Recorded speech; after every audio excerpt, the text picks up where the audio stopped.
Sejak Orde Baru, Indonesia telah melakukan pergantian kurikulum berkali-kali. Menerapkan kurikulum Merdeka Ganti menteri, pada tahun ajaran 2022-2023. Intinya Menteri Pendidikan dari Nadiem Makarim ke Abdul Muti sedikit banyak membuat harap cemas siswa, para orang tua dan guru. Jika kalian tahu, Indonesia telah melakukan pergantian kurikulum dari kurikulum 1975, 1984, 1994, KBK 2004, KTSP 2006, hingga kurikulum 2013, dan kini kurikulum Merdeka.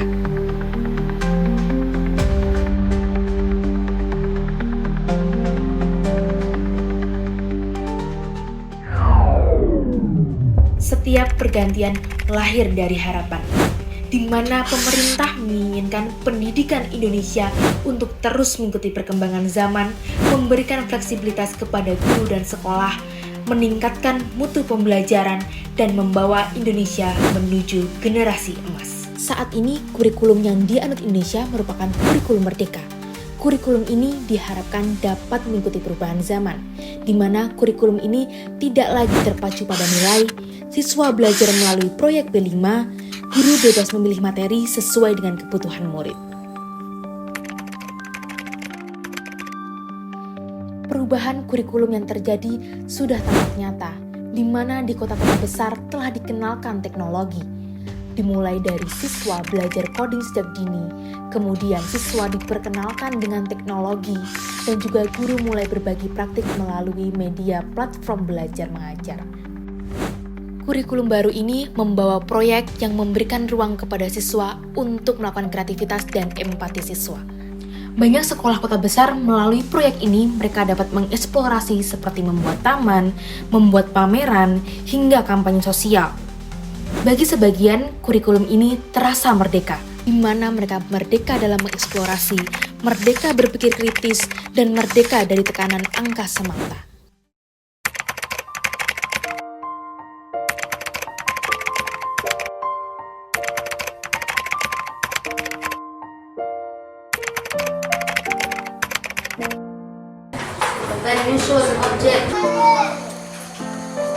Perjuangan bagi anak sekolah di Mandailing Natal, Sumatera Utara agar bisa sampai ke sekolah. Takut kalau anak-anak itu minder belajar di sini karena beda dengan yang lain. Pendidikan yang terjadi di pedalaman masih sangat dan pinggiran. Namun demikian, di wilayah-wilayah pedalaman yang jauh dari pusat-pusat pemerintahan, ini adalah sebuah fakta di mana kondisinya berbanding terbalik. Di sana masih diliputi sekian banyak keterbatasan. Di balik narasi besar pergantian kurikulum, ada kenyataan kecil yang terus berulang, di mana realita jauh dari kata ideal. Di kota-kota besar, mereka telah mempelajari teknologi, dari AI, coding, bahkan tugas mereka sudah melalui proyek. Nah, sementara di daerah 3T, internet masih menjadi mimpi bagi mereka. Guru tidak mendapatkan pelatihan, modul ajar tak sampai, bahkan sinyal pun tak ada. Pertanyaan-pertanyaan sederhana menjadi hal yang sulit untuk dijawab.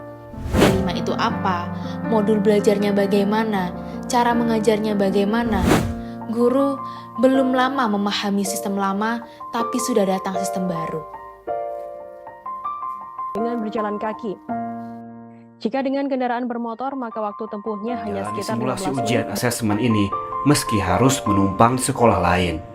Mereka antusias dan mencoba untuk belajar memahami teknologi komputer yang jarang bisa mereka nikmati. Ini terpaksa harus menempuh perjalanan jauh untuk mendapatkan fasilitas internet di sekolah lain.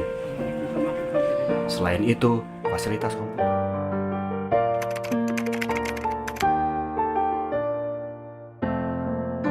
Ilustrasi ini menjadi jawaban potret kecil dari cerita besar yang jarang didengar. Seorang guru berdiri memegang ponsel jadul. Ia mencoba mengakses Google tapi tak ada koneksi. Di sampingnya, seorang anak berseragam tampak bingung dan ia berada di persimpangan. Di tangannya pun masih tergenggam nilai dari kurikulum lama.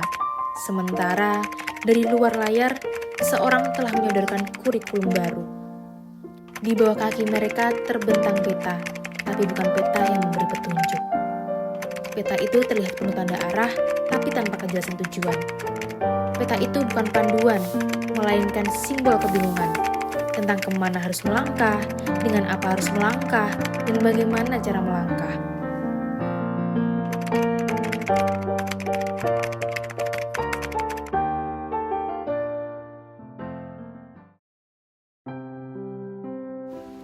Di tengah upaya pemerintah membenahi pendidikan melalui berbagai pergantian kurikulum dari KBK, KTSP, K13, hingga kurikulum merdeka, selalu disematkan harapan akan pemerataan kualitas belajar, kebebasan guru, dan kesiapan menghadapi masa depan. Namun, di balik narasi besar yang menjanjikan itu, kenyataan di lapangan menunjukkan jurang ketimpangan yang masih lebar. Banyak guru di daerah tertinggal kebingungan menghadapi perubahan sistem yang datang tanpa persiapan memadai, tanpa pelatihan, tanpa perangkat, dan tanpa sinyal. Murid pun terjebak dalam kebingungan arah, diberi peta kurikulum baru, tapi tak tahu kemana harus melangkah. Ketika infrastruktur tak merata dan pendampingan tak hadir, maka yang terjadi bukan pembaruan, melainkan kebingungan massal yang meminggirkan mereka yang paling membutuhkan. Ini bukan sekadar ilustrasi, ini merupakan sebuah kenyataan yang dialami oleh sekolah di pelosok negeri. Ilustrasi ini menggambarkan bahwa di banyak tempat guru dan siswa sama-sama kehilangan arah. Mereka dituntut untuk berinovasi, tapi alat pun tak ada. Diminta untuk mengajar dengan teknologi, sinyal pun tak ada. Diminta untuk membuat modul, tapi mereka bingung harus mulai dari mana. Jalan menuju pendidikan seolah-olah telah dirancanakan, tapi petunjuk dan peta hanya segelintir yang punya. Inilah wujud dari kenyataan bahwa ketidakmerataan di Indonesia sangatlah besar. Kurikulum boleh terus berganti, tapi perubahan tidak bisa hanya di atas kertas dan presentasi. Ketika infrastruktur dan pelatihan belum menyentuh seluruh negeri, maka pendidikan bukan dimajukan, tapi dijauhkan dari mereka yang sedang membutuhkan.